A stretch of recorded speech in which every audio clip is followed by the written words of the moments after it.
بزنم ها؟ اونجا رو نگاه انگار بیماره. الان نشونش میدم که نباید دندونای منو مسخره کنه. من که هنوز کاری نکردم که کمک میخواد. نقاش کوچولو آقا خرگوشه بیایی به داداش من کمک کنی. توی تله گیر افتاده با یه تناب آویزون شده به درم. تنه؟ تنو؟ انقدر دندونای منو مسخره کرد که این بلا سرش اومد. ما اشتباه کردیم. من هم جای داداشم هم جای خودم از شما معذرت. به یه سراسر کشور مراجعه نمایید.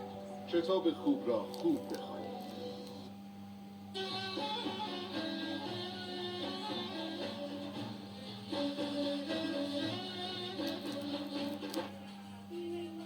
ادای شهادت خواهد کرد. ریسک‌ها بیرون زدگی‌های کاری فیزیک و اطلاعات زیادی که خلق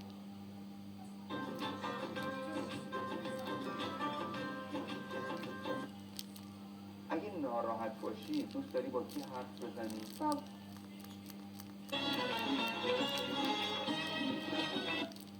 جواب میدن خیلی خوب دارن جواب میدن. آفرین به شما. سوال بعدی ماهان رو با هم ببینیم.